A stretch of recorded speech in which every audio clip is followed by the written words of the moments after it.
What is up, everybody? Welcome back to another episode of Talk of the Tundra, your Green Bay Packers podcast that is a proud partner of the Euroset Podcast Network and the Blue Wire family. As always, I am your host, Numac, and joining me for some 2024 Packers season predictions is my lovely co-host, Jordan Trusky. Jordan, how are you doing, buddy? I'm doing well.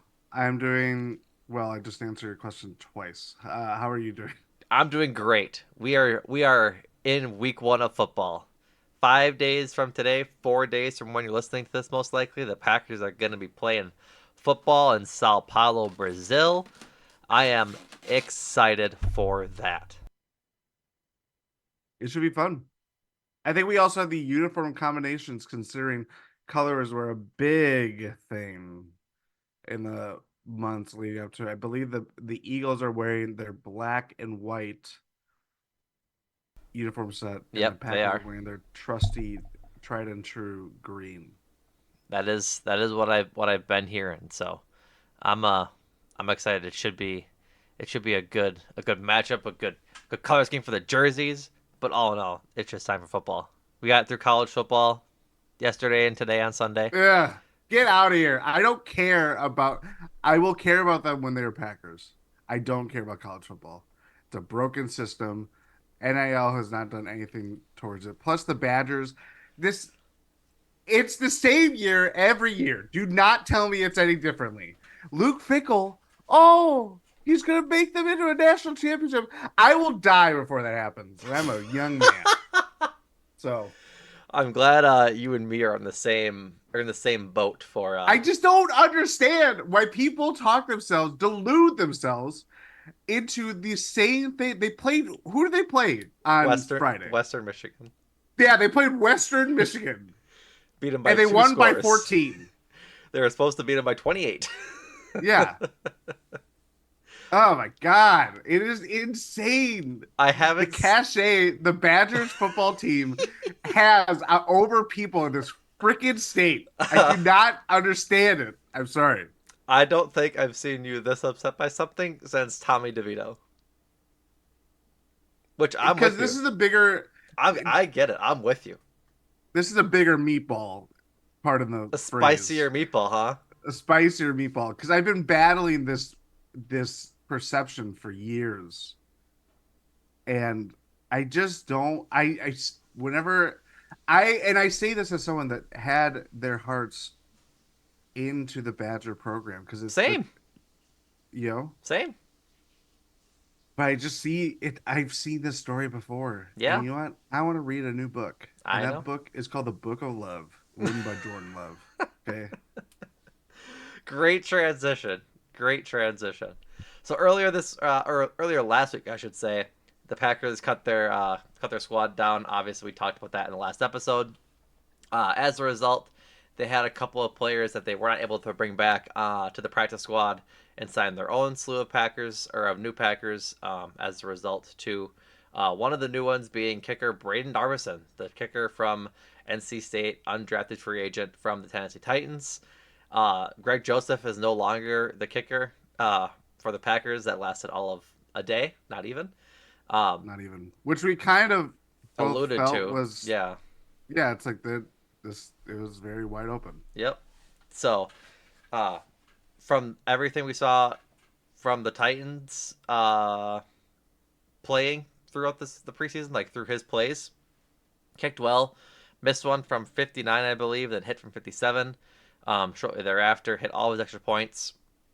Was very good in college from the extra point marker, which is obviously closer than it is in the NFL. But regardless, has a good track record. It seems the confidence from Matt LaFleur is way higher in him than it was from Greg Joseph. It seems, and Anders Carlson for that matter. And yeah, So at least there's confidence there. Jair Alexander said he was intrigued by him and liked how he was looked kicking. So I'm all for it, dog. If this is what it's gonna be to get the kicking spot in a better order, then go for it. I thought Brian Gutekunst made some of the most interesting comments since I've really taken an interest. I mean, partially just because of a podcast that we've started, but um, also the fact that so he has this post roster cut down press conference and talks about all the decisions and moves and everything like that. And he said this. I'm lifting this from Packers Wire. So shout out to Zach Cruz as always for just being on top of everything and really supplying a lot of the content of this podcast or the meat and bones of quotes from Packers officials, I should say. Gutekunst admitted that he's probably not patient enough with specialists. I probably need to be a little bit more patient. Said he's very confident the 2024 Packers didn't want to risk with an underperforming kicker. The numbers back that up because now we're going on three different kickers in three straight seasons. Uh, it was three different punters 21, 22, 23 until Daniel Whalen was the first punter to do it back to back years since what, J.K. Scott? Think so, yeah. Um, Long snapper, I mean, that's been a freaking carousel of names until Matt Orzek has locked it down for the second year running. It just kind of, I think, again, to continue this conversation of value in special teams, trying to find the right combination, it is, it's, if you want to call it a blind spot, I think that is kind of fair at this point. It's not like a big position to be like really weak at, but considering where we are in the stages of team building and trying to make good on this kind of contending window that feels like it's open. We'll get into that. Um, it is just a very interesting kind of moment of realization or that I thought Goody had made that feels like a bigger thing than it should be. But because they invested a draft pick into Anders Carlson, move on from him, stick with Greg Joseph seemingly, but then move on to this undrafted kicker from NC State who it looks good, showed well in the preseason, but you still don't know. It's still wishing on a well that you hope springs eternal. So I just think it was just kind of like a very like, oh, that's very more forthcoming than I was gonna anticipate, but that was just my thoughts. I'm with you. I think I thought it was funny that he said he could have been more patient with specialists, and then a day later, or the same day, cuts Greg Joseph and signs Yeah, Narveson.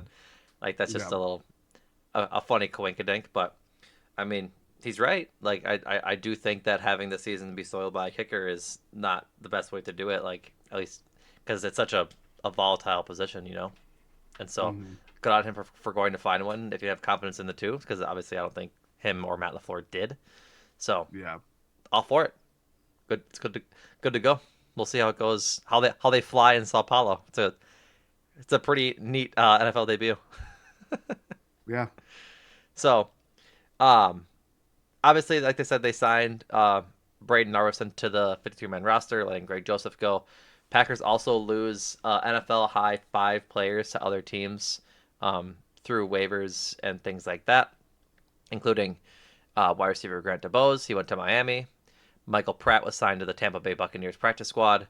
Royce Newman was signed to the Buccaneers full 53-man roster, if I'm not mistaken. Anthony Johnson Jr. signed with the Jets. Samari Toure was signed to the Bears practice squad. And there's one more that I'm forgetting. I cannot think of who it is. There's one more. You got two actually. Two. I cannot. They're not there. Christian Welch to Yep. To Denver, Denver. 53-man roster, After and being rumored to Baltimore, he ends up in Denver. Yeah, Anthony Johnson Jr. went to the Giants, Yep. 53-man roster. Yep. First time since 2017 that the Packers had a player picked up from the waiver wire, and they had And they five. have five. So that just goes to show how deep this team was in camp, and that there was some justification to be excited about some of these guys, particularly Yeah, Anthony Johnson Jr. and um, the rest of the guys that made the team. Like Royce Newman's a fine guard. He's not horrendous. Like I think he's backup level, and I think Yeah, it he's worthy enough to have a job, whether it's right, practice squad or not. but he But was starting yeah, last year, which like wasn't ideal. no. So, regardless, gets the nod, and good for them. So long, farewell, adieu. Here we He go in the does season. ring. But before that, anything else on the practice squad guys or nothing? Nothing too much else. Yeah. No, Um. I'm not surprised. I will say I'm not surprised to see it, that many laying on their feet and find jobs elsewhere. Just No. because I think as much as it was a they had a quality depth of quality. No, quality of What are you trying they to had a say? depth of quality, but they didn't have a quality of depth. Got Or it. reverse that. Got it. Got it. Got it. Um. Anyways, moving on. Yeah, sorry. Earlier this week as well, I think rather over the weekend, the Packers inducted two new members into the Packers Hall of Fame with Super Bowl winners, or just I think it's just winner, yeah, just winner. Clay Matthews and Aaron Kampman was the other inductee this past weekend. Two on the defensive side of the ball. Obviously, the Clay Matthews drafted 26th overall in the first round of the 2009 draft, comes in immediately, makes a difference. Um, Wins Defensive Player of the Year in 2010, wins the Super Bowl that year as well, six-time Pro Bowler. During his time in Green Bay, he had 83 and a half sacks. He had 15, Team leading, franchise leading yep, franchise sacks. leading in sacks, 15 forced fumbles, six interceptions. One of those forced fumbles being the big one on Rashard Mendenhall in the Super Bowl. It is time. Yep. Uh, but yeah, a funny quote from him in in his press conference afterwards, like his speech. He was saying thanks to Reggie White for only playing half of your career for Green Bay. Otherwise, he would have never been able to surpass that number from Reggie White. Um, Ends up also with third place in the Defensive Rookie of the Year. Uh, what's the word? Voting. Also, my apologies. He was not the Defensive Player of the Year in 2010. He was the Pro Football Writers of America's Defensive Player of the Year, and Oh, I'm not sure what SN is. I don't think it's Sports Nation, the old whatever. sporting news. Sporting News, maybe. He was their Defensive Player of the Year. He was not the AP Defensive Player of the Year. Mm. He came in second in that one, but he wasn't All Pro that season. He's been a two-time All Pro. So, regardless, good for him on making it to the Hall of Fame. Definitely deserves it. One of the best Packers of all time, obviously, and a crucial part of that Super Bowl winning team, as well as just the success the Packers had over the 2010s. Yeah, very fitting that he goes in. It's I I don't think he's a Hall of He's Famer. not a Hall of Famer yet. No. I don't think he will be. I should say, I think right? he could be there. I think he could probably get in eventually. He just I don't know. It's kind of tough because he had a very good career. He has a Super Bowl victory. He has a very you remember him with the Packers as a You're good. I heard it. um, as a pause for the going the fire truck. Anyway, um, he has longevity. You remember him with the Packers more than any other team, especially the Rams, because I forgot that he was on the Rams for 1 year, and I think he was hurt for a lot of it. yeah, yeah, he Um, had 13 games played at the Rams. it's like you would say just a very good pro football career, just not. I don't know if it's enough to get in the Pro Football Hall of Fame. So very much could be like this is like the highest honor he'll receive. Um, Now that his career is fully done, kind of thing. Right. According to PFF's, um, Do they have a Hall of Fame like yeah, his Hall of Fame monitor number is a 52.0 .18, which is 37th among outside linebackers. The Hall of Fame outside linebacker average is 103. So not sure that he makes it there. 52% is high. I That's think a lot higher than I was anticipating. I think that number isn't a percent. I think it's like a um it's a number, it's a math number. So for outside linebackers, it's um sacks over 100 times 0.25, and then there's other metrics that go into it. Like they get like points according to here the monitor It's method, similar. the So monitor it's similar methodology. to. Yeah, No, it's the same thing. It's from Pro Football Reference. Did you say PFF too? I said yeah, it's from Pro Football Reference. Yeah, Oh, that's okay. what I Now said. I'm looking at it. Yeah, yeah, Yeah, so they get a point for things they've accomplished in their career, and then yeah. Like plus three team or all pro team nods, right. six Pro Bowl, Yeah, one Super Bowl champion. Yeah, it's like his again. The peak of Clay Matthews is really good. Don't get yeah, me wrong, but I just don't know if we'll see him go in the Pro Football Hall of Fame. Yeah, I mean he's kind of like in yeah. that dicey, He could be a. not career, but I want to see what Leroy Butler's was if they still have it up for him, it might be. because that could be a similar Um, road to the Hall of Fame. His was I 86 will and a also, half to the average 98, so it's not that close. He probably isn't, unfortunately. I will also say I know Clay Matthews is probably gonna get more of the love here, but shout out to Aaron Kampman, who is like a really good pass rusher Yeah, we'll for get a to him. couple years. We're getting to him. Oh, okay, okay. Yeah. I was gonna break out a cool, well, not cool. I just looked up on stat news. Well, let's talk about it. Aaron Kampman, drafted by the Packers in the fifth round of the 2002 draft. Um, Total has 54 sacks with his career in Green Bay. Got four more over 2 years in Jacksonville when he left. 11 forced fumbles that way. So, but yeah, he was like a staple of the Packers pass rush for those early years. I'm surprised. Oh no, he did go to Jacksonville the year they won the Super Bowl. His first year gone, Yeah, they won it. So, um, but all in all, like just a standout player for them for a very long time, and was their, I guess, premier edge rusher between him and Kabir Baha Biamila on the other side. We don't really talk about him anymore for other reasons. But just a good guy, good player, drafted late round. Like I forget, I'm trying to think of a comp of another guy they drafted late that had that big of an impact on the defensive side of the ball this for that long. There probably is an obvious one I'm not thinking of, but Mike Daniels maybe yeah, I think that's a good one. I think he was fourth like round. that kind of tier of like like I mean similar position, but like had a very outsized impact that you wouldn't have thought about. Also, they both play for Iowa too. I guess that kind of just goes for it, goes to show it. But Eric Hammond third highest sacks in a season, 15 and a half.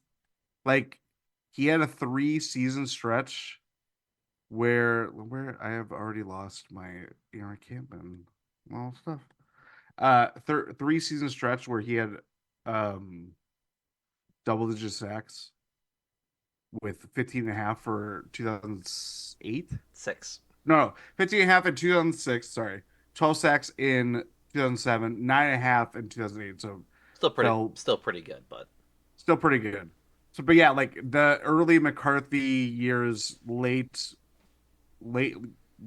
last 5 years, Cameron really just like emerged as like the next premier pass rusher between KGB, Cameron, and then eventually Clay Matthews. So I think it's kind mm-hmm. of fitting that they both went in the same year, and Packers really honed in on that kind of impact.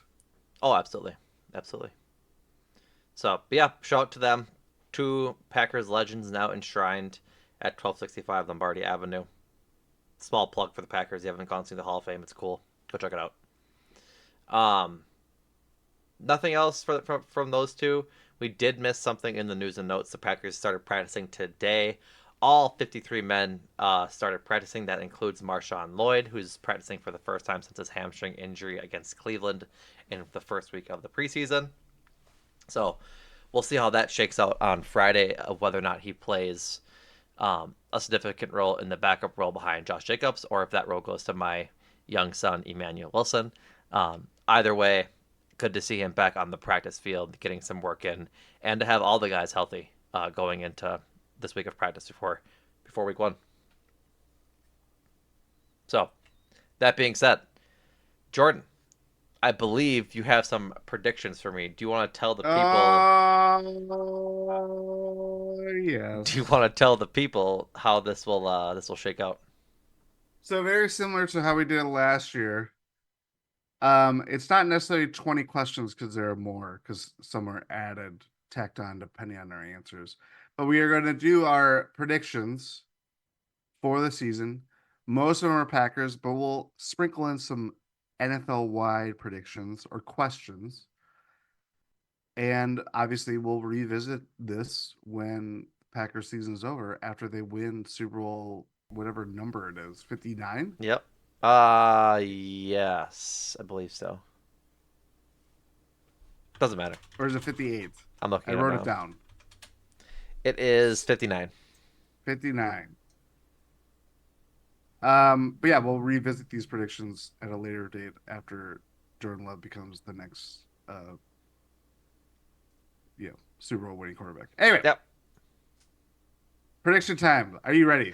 I am ready. I have not seen these folks. These are No. all off top. Jordan knows them obviously because he made them. I am coming in raw. Raw. I will also say a lot of questions are very similar to last year's, but there's some different interpretations or different. You gotta switch things up. You can't just keep things at a. We're about evolution here. The talk of the tundra. That's right. Anyway, Are you writing? first Are question. you keeping track of the answers? Yes, I yes I am. Okay, good. First question. Aaron Rodgers is the only Packers quarterback to have passed for 40 or more touchdowns in a season, which he did 3 separate times. Will Jordan Love join Rodgers in that feat this year? How many did you have last year? Do you know that? I'm looking it up. I believe it was I 31, think it was too.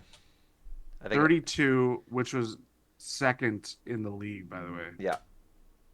Uh, that's a good question. I'm gonna say that for all these questions, obviously. But it's a good question, particularly because this team is so well rounded. Like they have a good running attack, they have a good passing attack, and they have a lot of options to throw to in the passing game. So, like I could see Jordan Love getting to 40. I could also see him like Josh Jacobs having 10 this year. At which point that'd be like that would eclipse that number, kind of thing. I'm gonna go ahead and say yes. Jordan Love will throw for 40 touchdowns this year. Numac is a yes. The reason why I'll say no, though, obviously I'm the person that wrote this question. Um, I think two factors are at play here. One, I'm going to break down the optimist side and the negative side. The optimist side is Jordan Love didn't have a number one wide receiver or like a functioning passing offense or figure it out himself till week 9 or 10 last year and was second in the league with 32 passing touchdowns last year. So that would be the pro side. Is that another year under his belt? Another a lot more development, having healthy receivers, obviously, fingers crossed, with like Christian Watson, Jaden Reed for he had a couple at least left a couple of games.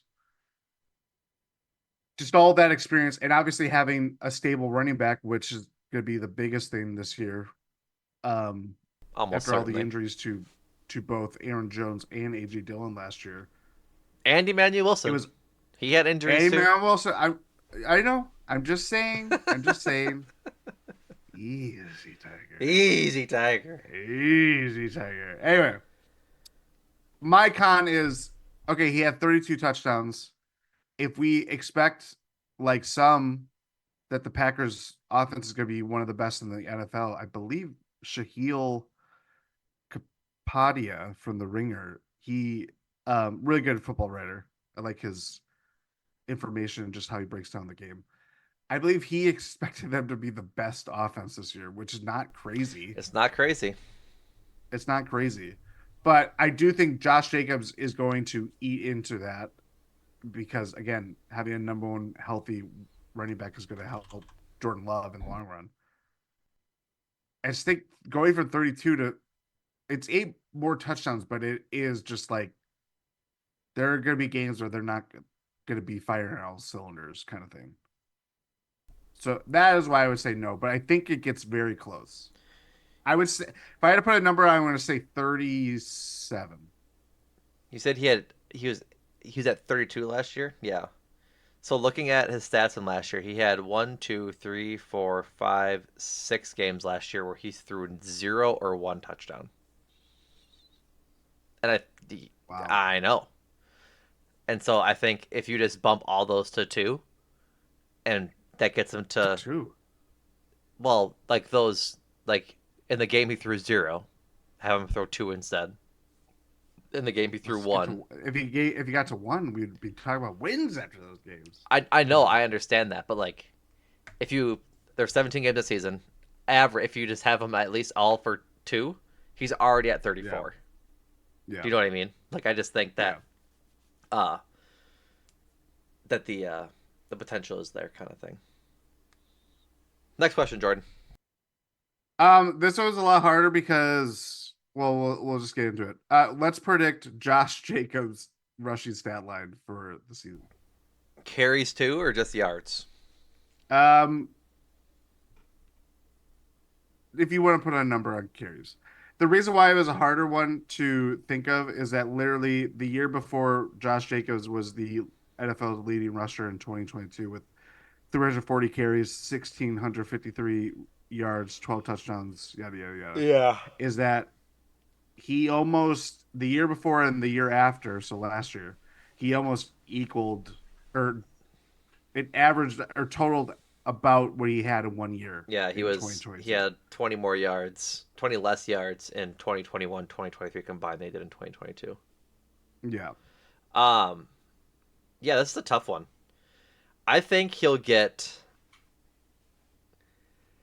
I'll say 225 carries, and he'll go for 1,200 yards, maybe 11. Let's go 1,100 flat, and 9 touchdowns. Not or 9 touchdowns on the ground.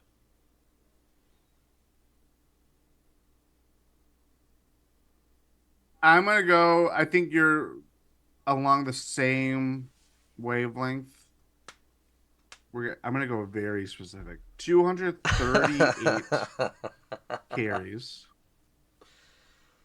1,200 yards seems kind of right.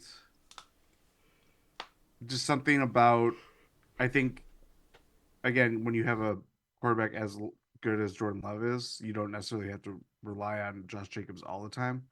I think that for his sake is going to hopefully extend his playing prime and that he's not the engine to this team's machine. Right. You know what I mean? Yep.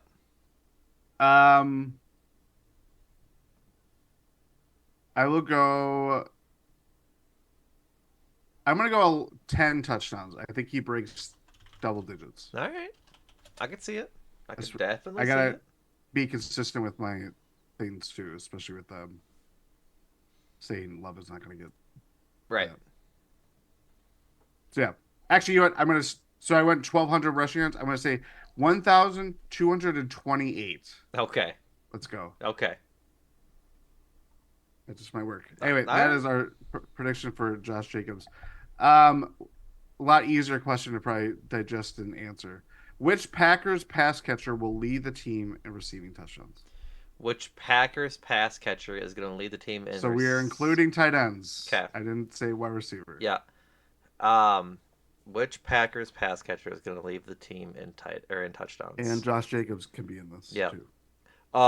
Romeo Dobbs is my pick. Romeo Dobbs. I've had. I think I've said this in the Discord before, and I'll lay it out. I'm assuming in these next couple questions, but I have the success of the receivers spread out statistically this season. As in, We'll get there. If you don't ask the question, I'll explain later. I feel like we're at a precise way to explain Oh well, is this your last receiver question? I don't believe so, but it could be. Okay, then I'll It explain it. could be. Yeah, let's explain it. So I have Romeo Dobbs leading the team in touchdowns this year. I have Christian Watson leading the team in yards, and I have Jaden Reed leading the team in catches. Hmm. I think that is how this season is going to play out, and I think I have Dontavian Wicks leading the team in holy fucking shit moments.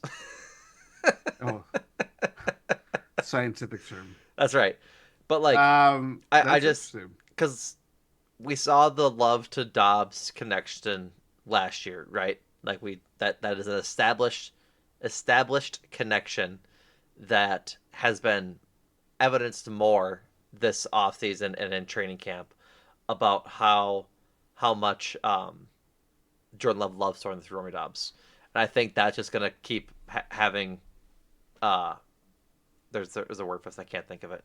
That's just gonna keep happening, right? Like they're just gonna Yeah. keep hitting that, going to that well, and I think from there, Jaden Reed is gonna kind of be like the consistent guy. He'll be the guy that Love targets most often through the middle of the field. They got to get him the ball in a lot of ways because he is such a good player. That I think Watson leads yards for the sole purpose of he's the big play threat, right? A lot of his Yeah. catches ideally are going to be for 20, 30, 40 yards. And so that's just the way my I see it shaking out this season is that Romeo Dobbs will get the goal to go situation targets, the corner of the end zone. Jaden Reed will be the consistent guy over the middle and just all around good player. And then Christian Watson will just sack up yards going deep. Well, that is the thing for Dobbs is that I'm trying to find these stats, and I believe this is correct. Uh, if not all of his touchdowns last year were in the red zone, it was like 7 out of 8. Right. Like to your point, Romeo Dobbs is that kind of the field is shorter, it's Mm-hmm. shrunk. You Mm-hmm. only have you're in your red zone offense or closer to goal. He's like the perfect guy. Either do a jump ball, he fakes out his man, Yep.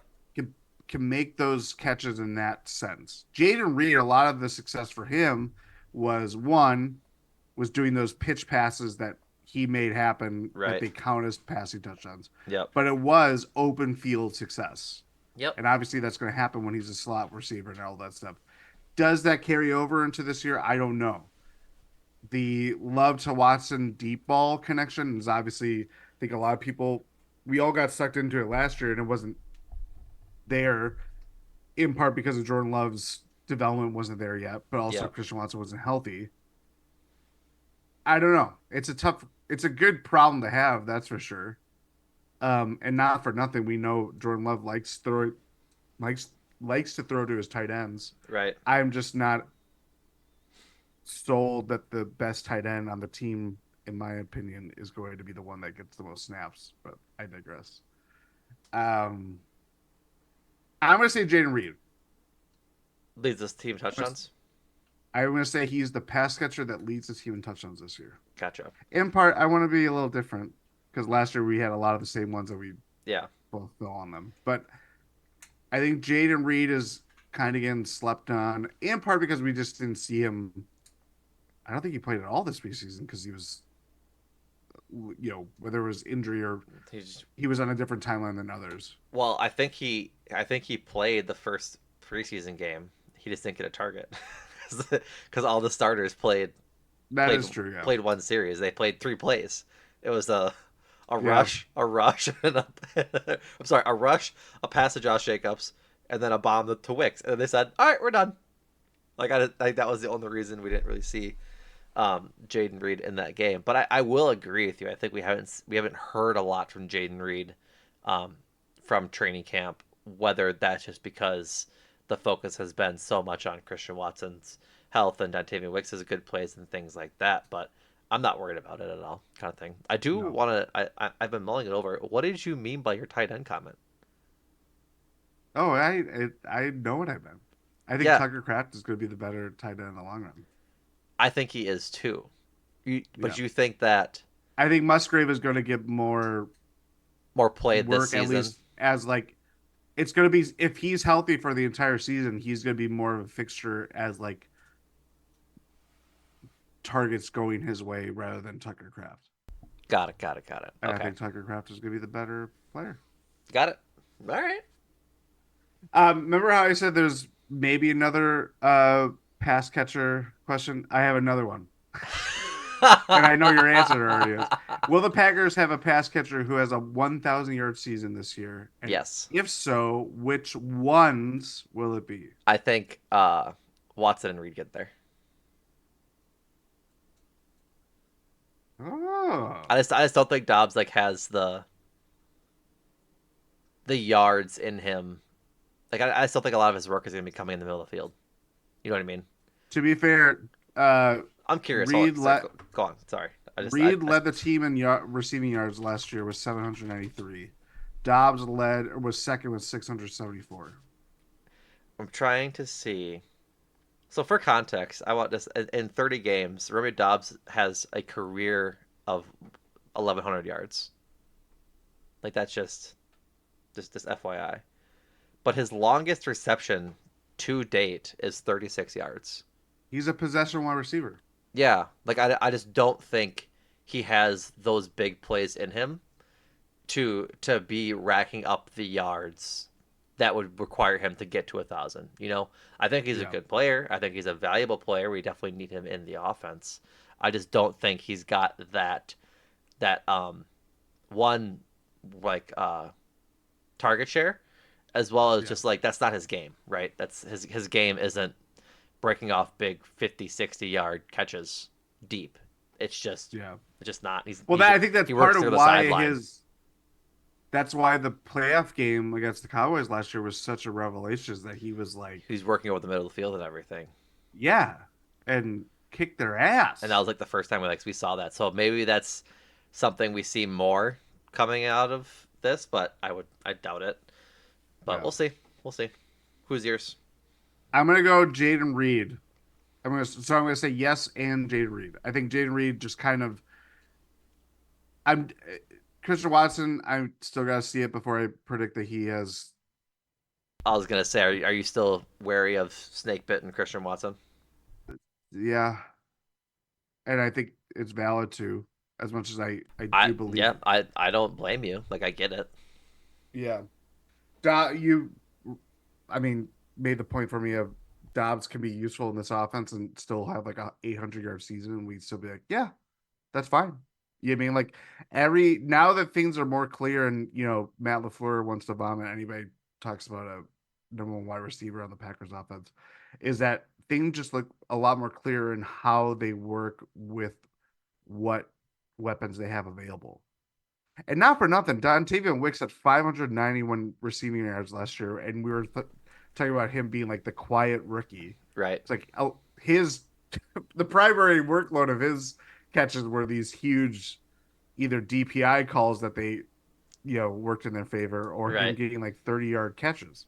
So I think now obviously we feel a lot better about the receiving core in general, but it just feels like the blueprint for how it all works. And like the short yardage guy is Dobbs, Jaden Reed is kind of the Swiss Army knife, Mm-hmm. Christian Watson's the deep ball guy. Like they all wear their hats well, and I think there are going to be injuries. Some are probably more likely than others, but um, everybody kind of plays the perfect role within that this passing offense, which is exciting.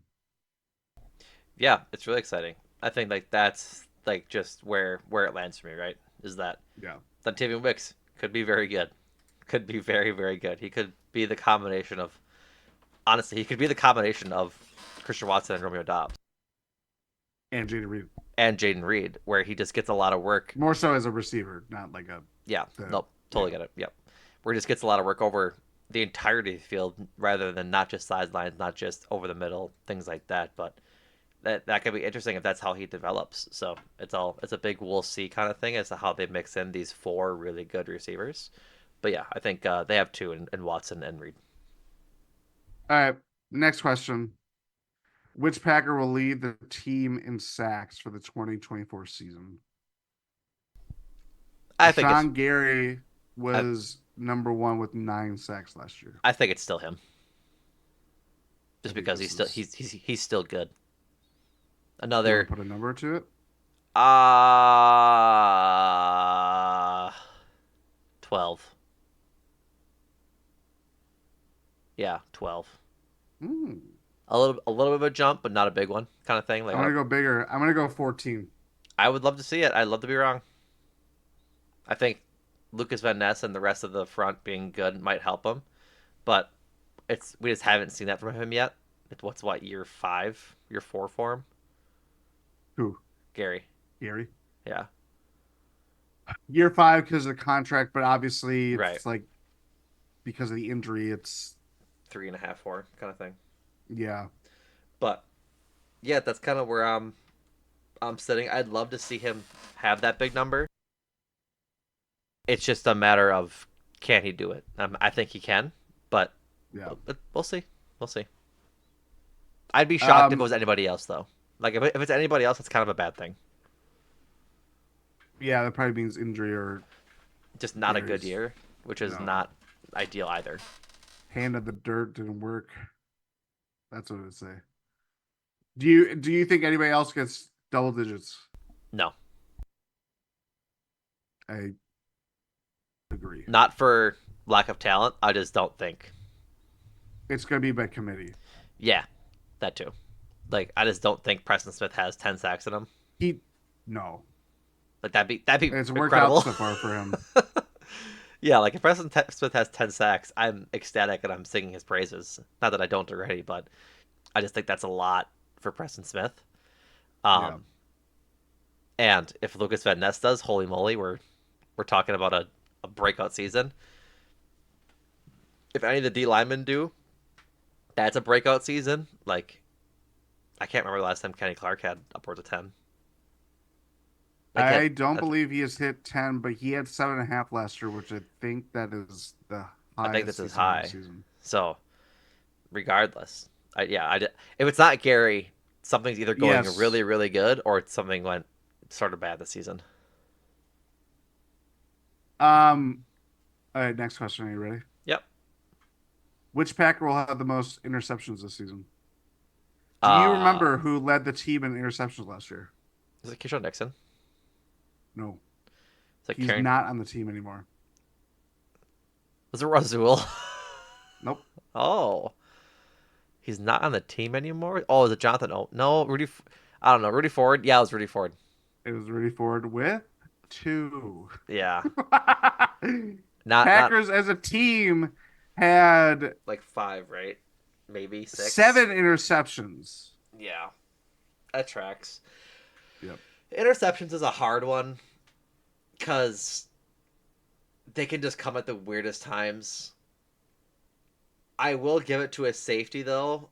I'm just gonna go chalk here and say Xavier McKinney. I think like he has the option to do that and I was like just gonna say he the ability to had do that 5 in his second season in with the 21. right. You Yeah, don't think Evan Williams is coming in and bursting through like Kool-Aid and passing lanes and picking them off? don't think he's gonna get the playing time despite the success in the preseason. Javon Bullard? Maybe I just would need to make sure. I just need to see it first. Like he's a rookie. To assume he would lead the team in interceptions his rookie year is a lofty expectation. Deron Bland did. Sure he did, but you know what I mean. Uh, yeah. So you're saying McKinney? I Yeah. think it's a good call. Who's yours? I was gonna try to go Buzzy. I thought you were gonna go more Evan Williams. I think you're right on the train of preseason. I mean, if he plays, he has the potential to. I just don't think he's going to see enough of the field to get to 3, 4, 5 picks, which he doesn't need to in this. Like according to last year's defense, like what He three would might have. just play 5 plays and get 5 picks in them. You don't That's. know. I mean, that's true. I don't know. I just have more confidence in McKinney getting there than Williams getting there. I could see Yeah. Williams having one or two. I would hope in this new defense though that they have more than one or two this season. 7 is a pathetic Paltry number number. for it's yeah. I want to go McKinney, but I also want to be a little different. Okay. I'm gonna go. I'm gonna go Bullard. So you I don't think think it's he. going to be a corner? It's not going to be Well, Jair. It's not going to be Eric Stokes. It's not going to no, be I don't think that's Carrington in there. Valentine. Valentine was never like a big disrupt. He was a good corner, but he wasn't like disruptive and like game changing takeaway kind of guy. Right. Jair, it's really tough. I think he obviously has the potential of being like that disruptive kind of defender, and He certainly but gets I think picks. Has gotten picks before. he has, and I think he is more of a traditional lockdown corner. But it's to your point. I think a lot of, not that I'm tracking interceptions league wide, but I think the more disruptive, those kind of players that lead the league in interceptions, like a Geno Stone last year, it's a safety. Yep. It's guys that can read the plays based on how far out they are, where the routes are going, zone kind of looks. I think Bullard has the benefit of he's going to work in the slot. He's going to work as a safety. Yes, Evan Williams might take some like snaps away from him. Xavier McKinney is playing center field, so that he's already at a natural benefit to get interceptions if you know he plays correctly. Um, but I don't know. I think there's the young blood is kind of there for the Packers to be really, obviously not just good defensively, but to be played in a way that is more like taking force Right. and getting those takeaways, because it really They have to it's be been better this year. a few years since we've seen that. It was like the first Lafleur year with Pettin Yeah. that they were really Getting like locked takeaways down. and yeah, it's been Yeah, something that they've needed to be better at for a while because yeah, they just don't get those turnovers and it's not a problem when the back to back MVPs on your team, but when you have an offense that is good, they were good last year. Obviously, they were a top 10 offense the second half of the season last year. But like, you always need to be generating turnovers, right? And making yeah. sure whether it's on downs or getting turnovers in general. And they just didn't do that a lot last year. All right. I asked this question last year. Okay. We both said yes. We were wrong. Will the Packers have a special teams touchdown this season? Yes. I will double down on the yes because I think the new kickoff coverage plays and everything, like just the way the new kickoff is done in the NFL, that it's going to lend itself to more big returns, and I can see Keyshawn Nixon having a couple of breakaways that way, and trying to break off our touchdown. I'm going to say no. I learned my lesson from last year. I was very high on, Yeah, get that. but you might be right. Just maybe. Just maybe. Um, Next question. Had to change this because I knew that shenanigans were going to happen at the kicker position. Will Braden Narvison last the entire season as the Packers kicker? What a horrible question to ask someone on a Sunday afternoon. Well, guess what? Brian Gutekunst was saying, "I'm not patient." Blah blah blah blah blah. Yeah. Um, I'm gonna go. Yeah, I think he does last the season. I think he might be their project this year. I also don't I will think say yes. I also don't think that quitting halfway through the season on Narveson is smart for anybody. Like, it doesn't do anything for Narveson's development, doesn't do anything for the Packers kicking situation. Like, you're not going to find a kicker mid-season that's going to be any sort of better than Carlson, Joseph, or hopefully Narveson. Like, unless Narveson's really bad. Like, I think Yeah. there's a reality where Narveson's really bad, right? And they just cut weight with him and sign Joseph back. But Yeah. let's hope that's not the case. I would agree. I will also say yes. I think even for Brian Gutekunst saying he's impatient, he at least gives 1 year to guys that may not be the long term answer. Right. Next question. Gonna go a little bit more general. This is the Dontavian Wicks question. Okay. If this is your answer, who will be the breakout player for the Packers this season? Rookies included.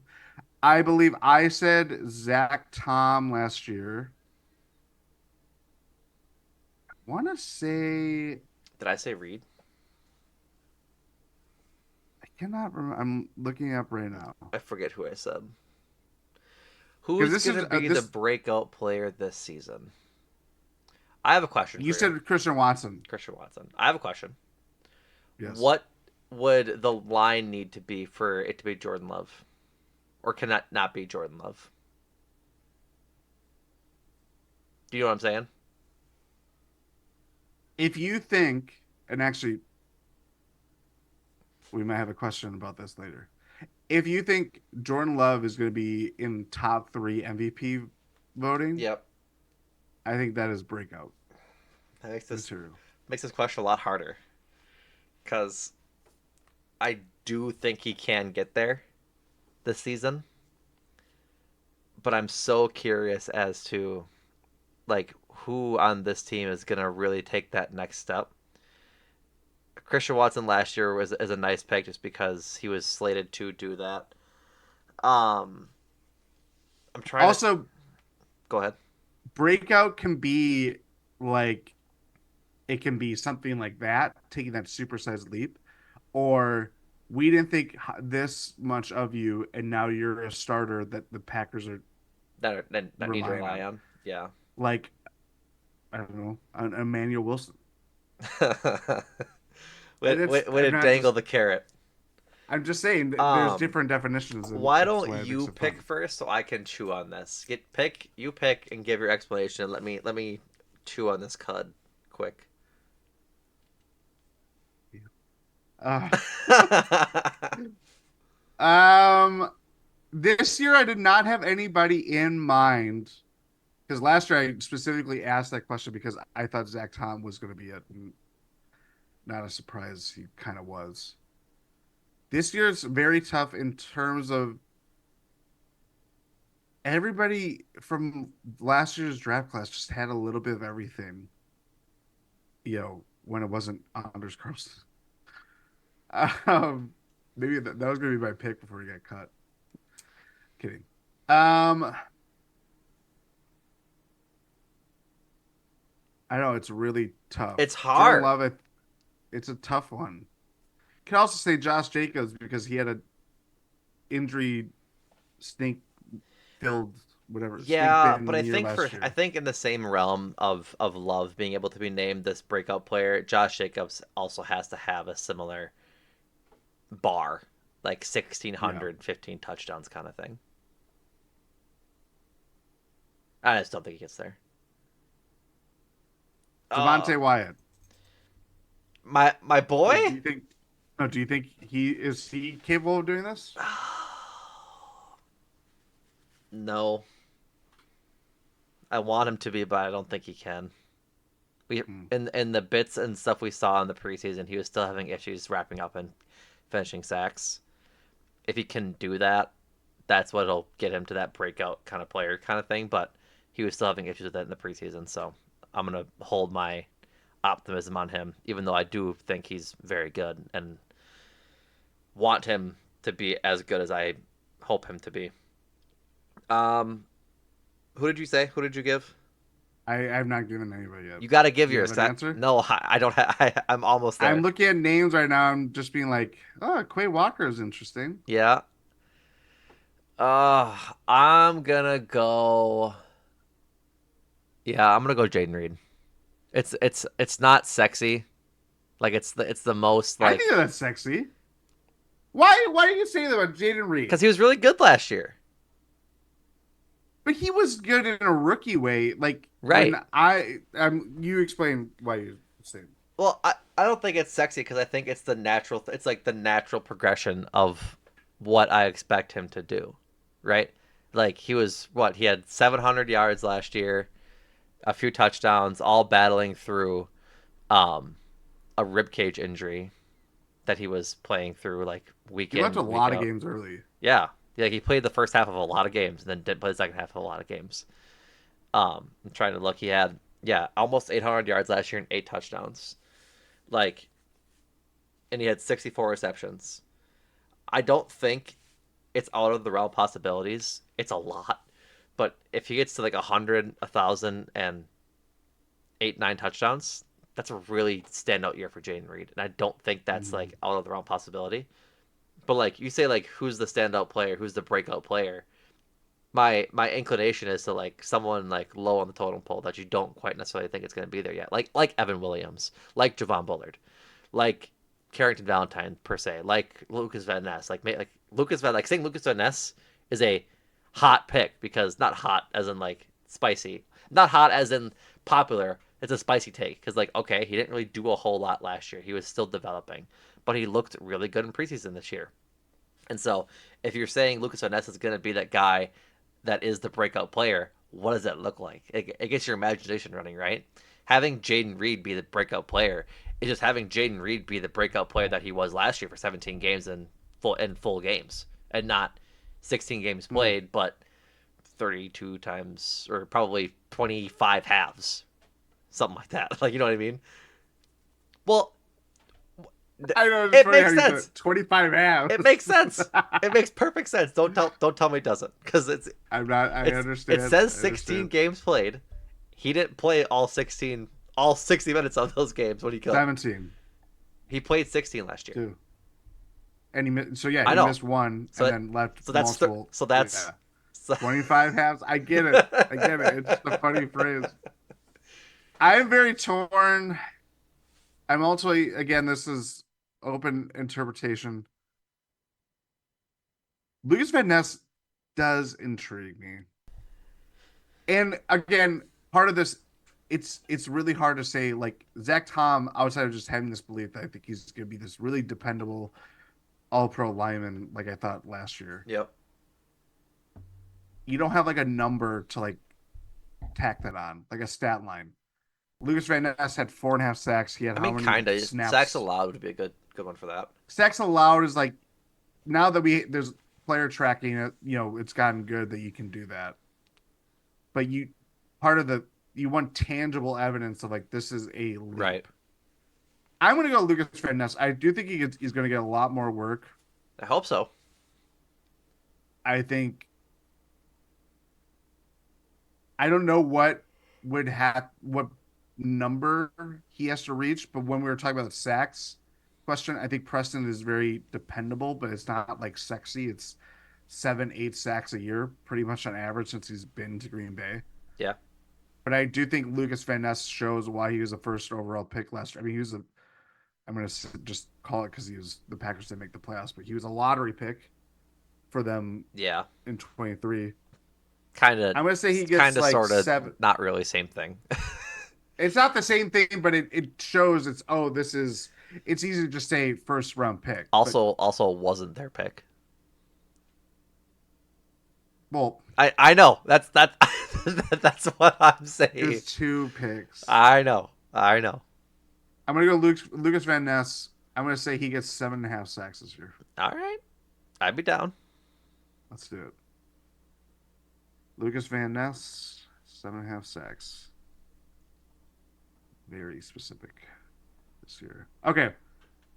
Classic talk question. We're at number 10, by the way. How many do you Who will have? finish 20? Oh boy. Okay. Who will finish with the most cheeses this 2024 Packers season? Jordan Love. Easy peasy. Easy. Lemon It's squeezy. easy. No Brandon nervous. Kidding. I will also say Jordan Love.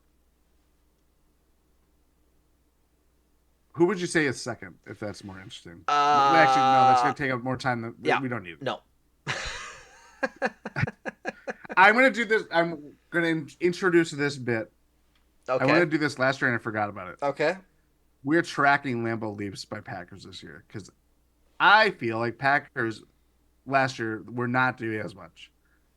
So I want to see how many Packer Lambeau leaps we see this year. All right. And I want you to give me, there we go, your number of Lambeau leaps that we will see from Packers players. I don't want to Total. care about what the, yes. Total.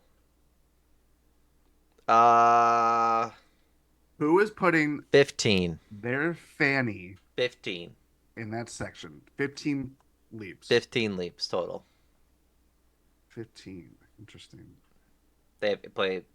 I forget when play games to play at home this year, but yeah, I think that's right. Might be a little low, but we'll see. Question on the fly question. Are we, I'm going to count playoffs. On the what? I'm going to count playoffs. On the what question? The leap question? Yes. Okay. Yeah. Are you still sticking with 15? 16.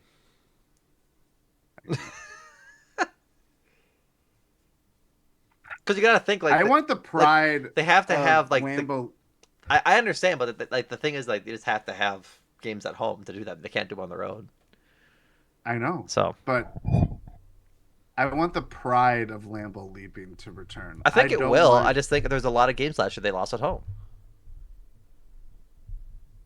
And they weren't a good offense for multiple of their games at home last year. They got sunned by the Lions. They got sunned by the Vikings. They only scored, I think, two touchdowns against the Saints. And so, Yes, like, that's three games right there where there wasn't really a mood to do a Lambeau leap, right? Like, that's fair. I don't think Lambeau leaps are for every touchdown. They're for really hype touchdowns, big plays, awesome catches, things like that. And I think like there's also a hierarchy to when you do them. Like Devonte Adams, once he got really good, stopped doing them because he's Devonte Adams. It's kind of like business for him. But I think there's a lot of young guys on this roster who are still Well, worthy. that is what you're feeding my I know, perception. I get that. Like I think People got too cool for school. yeah, I don't think that'll be a thing this year. I think Josh Jacobs will have a couple. I think um whoever the backup is, like Lloyd will get one or two probably if he gets up there. uh If he gets up, that's a good question. It's a very I think the attempt matters. Like counts, I should say. oh I'm not talking butt in seat. I think if they jump and they like get their rib cage up there, but they can't get their so if full they butt jump, because you they can't. turn. No, I'm talking they jump into the stands. Because like say for example, let's live in a hypothetical for a moment. What if Devonte Wyatt gets a fumble, scoop, and score? All due respect to that man, his ass ain't getting that butt in that fucking seat. Like it's just not happening.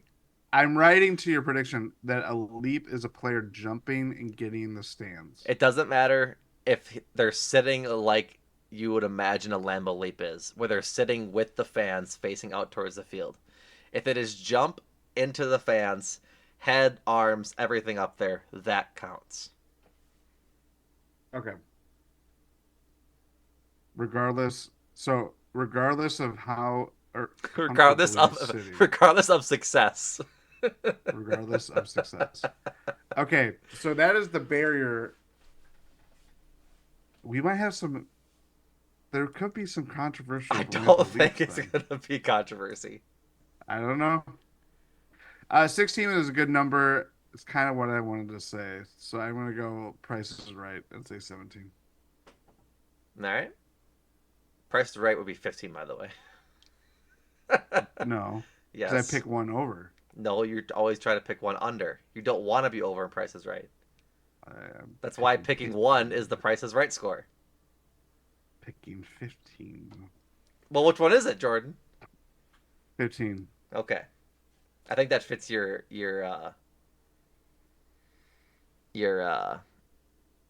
diatribe as well. Yeah. I'll be more judicious probably.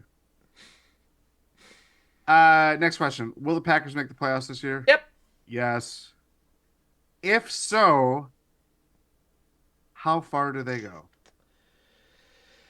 Oh boy, I was ready just to take these in steps. Um,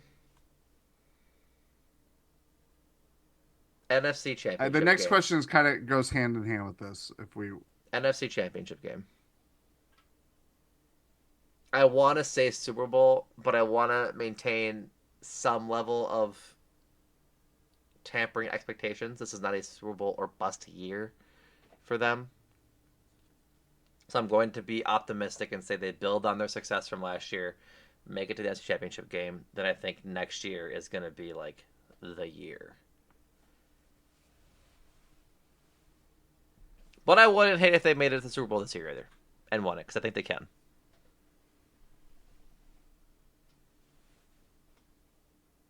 I'm gonna say yes. Obviously. I'm gonna say division. You saying divisional round? They lose in the same spot? Why? Well, one, they could be a better team record wise this year, and still not fall on their face, but underperform come playoff time. Like Sure. it just might not come together. I think your point of one, they won a playoff game as the seventh seed. They did something that no other seventh seed has done since The the expansion. extra playoff game. Yep. It was naturally going to be as much as they were in that game. They left a lot of meat on the bone. Yep. I don't necessarily think as much as you can correlate better team, better development, better or more experience means that they can take that next step. I don't think that is always linear as we hope it can be. It might just be there's another team that we don't think is in the NFC that we right now don't think is in the NFC that eventually is going to be the talk of the NFC, is Mm-hmm. going to be the better team that the Packers have to beat, and they don't.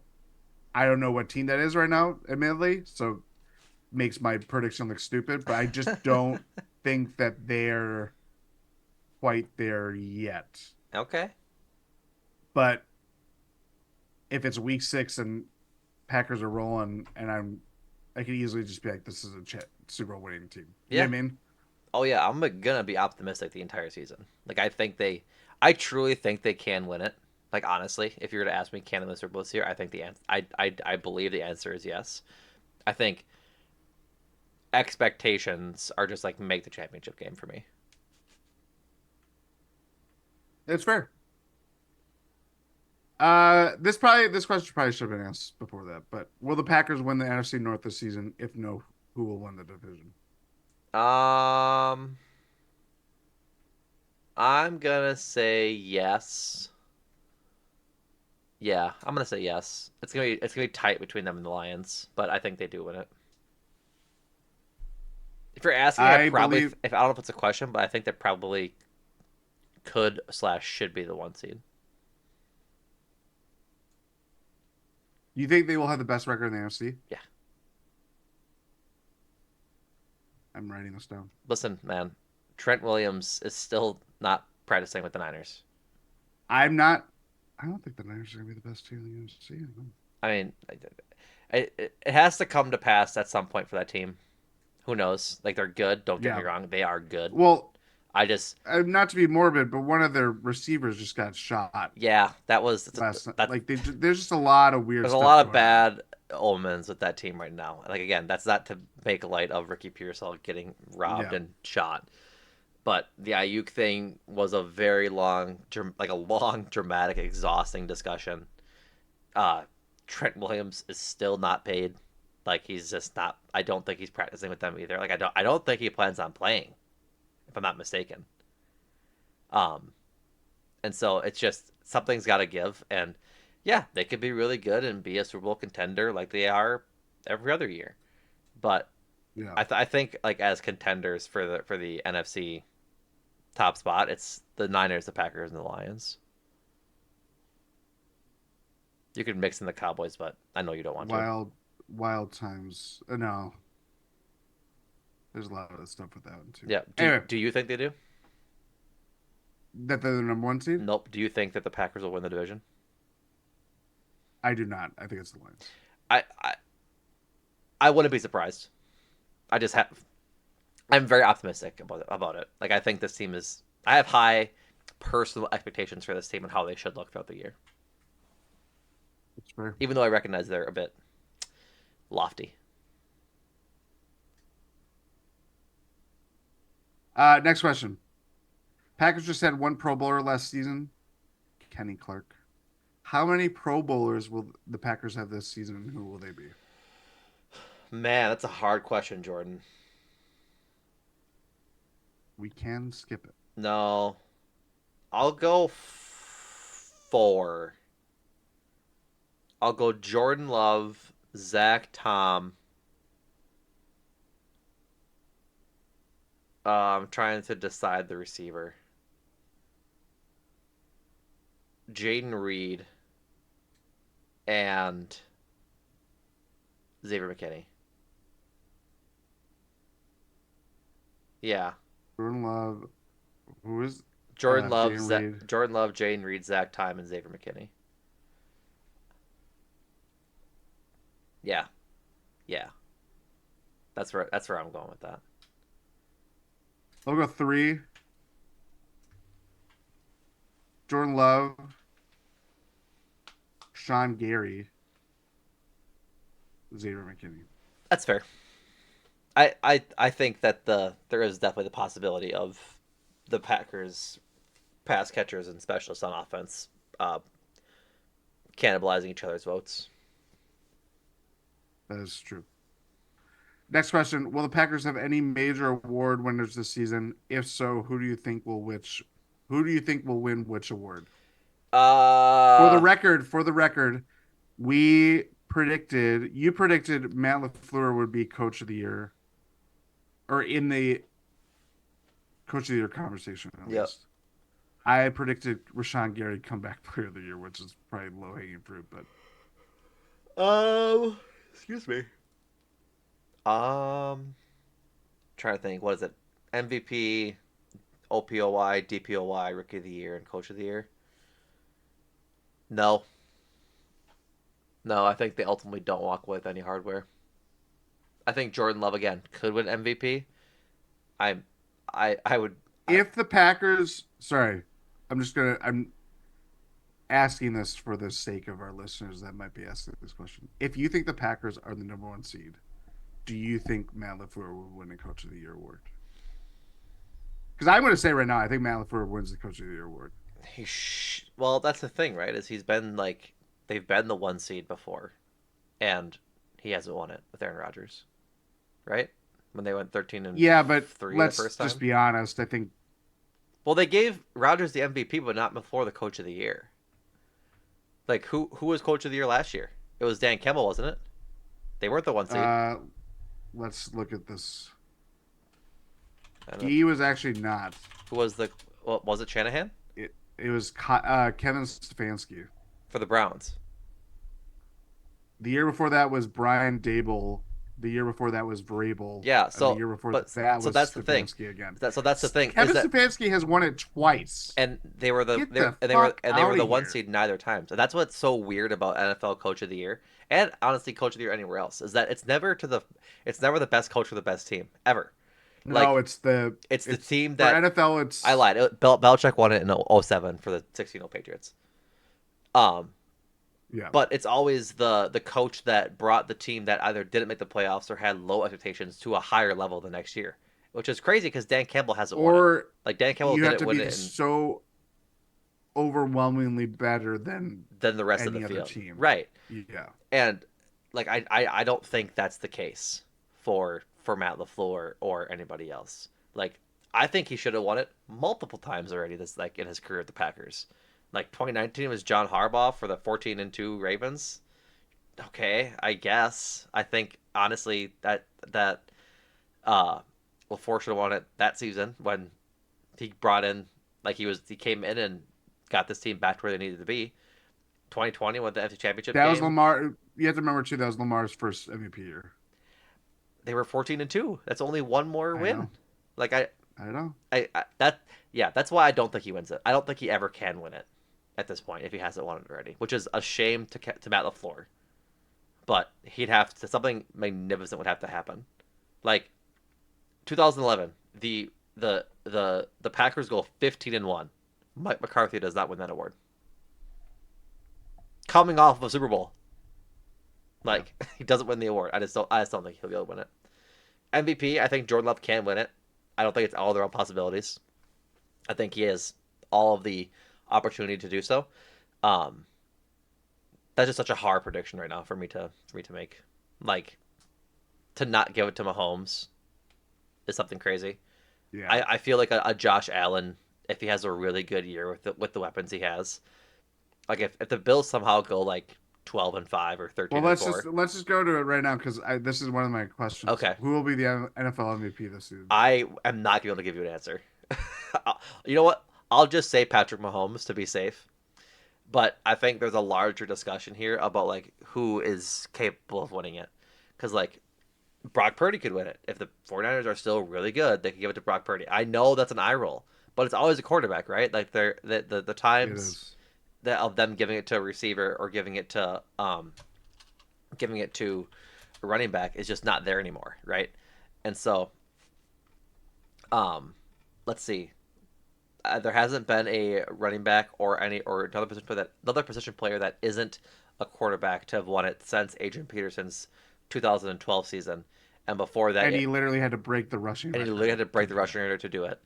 And Yeah. going back to before that, it was LT in '06, and so I it's just going to be the best quarterback of the year. And if the Niners are good and if they keep maintaining their success, it could be Brock Purdy, it could be Jordan Love, um, it could be Patrick Mahomes. It could be Lamar Jackson again. It could be Tua. It could be Josh Allen. Like any of the contending quarterbacks, it really could be. And I think Josh Allen has had a history of like having really good seasons, but coming up short at the MVP race. If they have a really good season where he leads Curtis Samuel, Khalil Shakir, James Cook, and whatever Dalton Kincaid, Dalton Schultz, and their new Keon Coleman to a 2 seed or a 1 seed, I could see him winning MVP like that. I could also see Mahomes being Mahomes and winning MVP again this year. Like I think there is just a very long list of QBs this year that have potential to do it.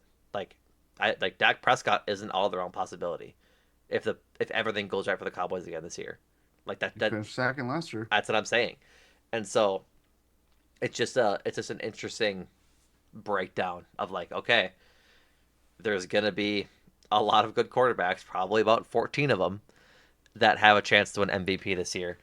Um, I think the larger list, I think the more interesting question of like who amongst Mahomes, Lamar Jackson, uh, Jordan Love, I'll say Brock Purdy, and then I'll say Dak. Amongst those five, like who's really going to pull away with it, and that's something that's what the way for the season to play out for. Say Mahomes. I Yeah, think he gets his third. I I I think he legitimately had struggles, and the Chiefs were not good for a couple of weeks, in part because of their wide receiver struggles. right. That it also reflected on him, and I just don't think they have. They'll have their lumps, but it might not necessarily be that. Next question: Who will have a better record this season between the Packers and the Jets? And will the Jets make the playoffs Why this you gotta year? ask a question like that? Well, we did it last year. I know. Packers have the better record. Jets do make the playoffs. Huh. Ah. I'm saying Packers have the better record. Jets do not make the playoffs. Scriptwriters got to get on their shit because a Packers Jets Super Bowl would be pretty cool. I'd be horrifically sad if the Packers lost that, but I'd be very happy if they won it. I don't think I could handle that I don't think I could actually. either. I honestly don't think I could either. But the scriptwriters have it have it dialed up. Um, Next question. Who will come out of the NFC this season? Um, So who do you have beating the Packers in the championship game? the same old villain, Oh, same old villain. The Niners. I just need to see him not do it. It's like picking against Mahomes. It's just gonna be tough to pick against them. I'm saying the Lions. I thought about them as well. I couldn't bring myself to do it, even though I had Lions stock as a casual fan. Not a casual fan, but you know what I mean. Having liking seeing the Lions succeed at points. Yeah. All right, next question. Who will come out of the AFC The this season? Ravens. They finally make it with Lamar Jackson. Whoa. They finally make it. I Second, surely thought you were going to say the Chiefs. I didn't want to pick chalk and go same as last year's things Do because you like remember who you picked last year? no, the Bills maybe. I picked the Bills, actually. You picked the Bengals. That was also I was thinking about them as well. I need to see it with post Joe Burrow injury. I need to see Marshall Mathers. Post Malone. Yeah, no, Marshall Mathers. um, do it. I need to see what their new running back looks like if their line is still cooked. They got a lot of variables. So yeah, AFC, there's a lot more competition.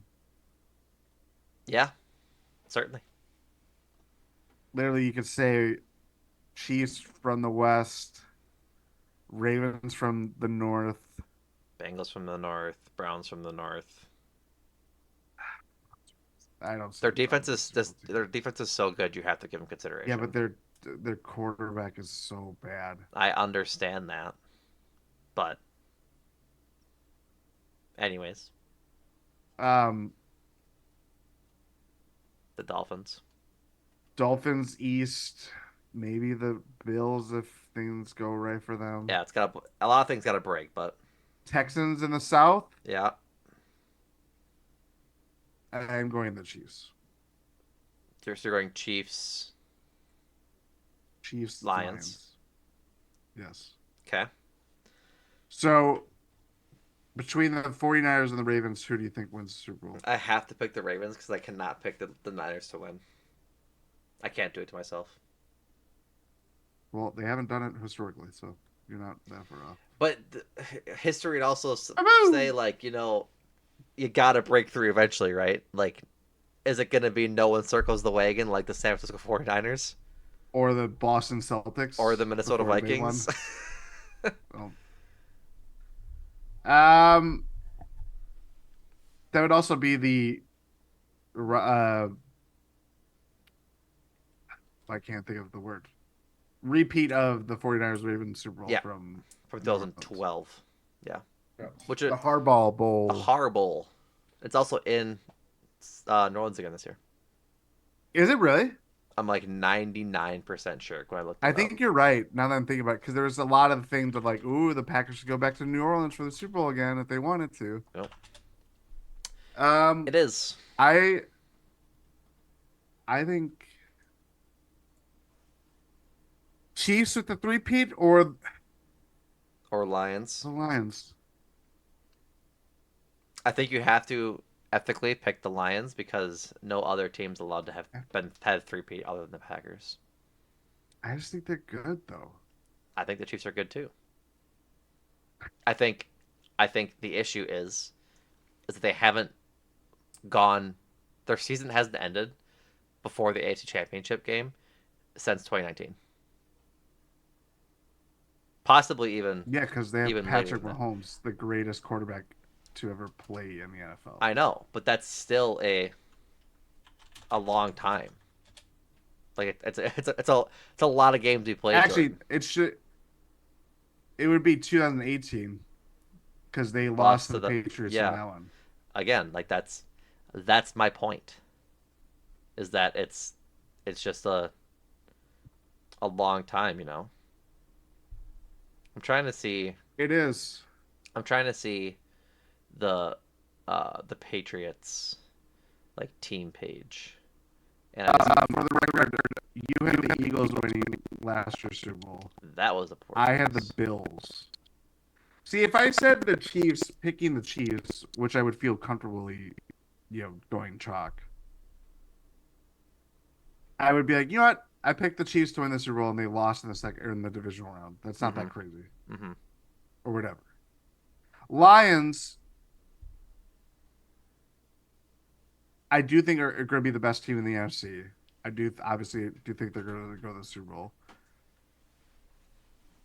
Are they there yet to beat a team that's super experienced in playing in that game? Mhm. I don't know. For what They it's obviously worth, weren't enough with San Francisco last year. for what it's worth, Brady never went to three straight.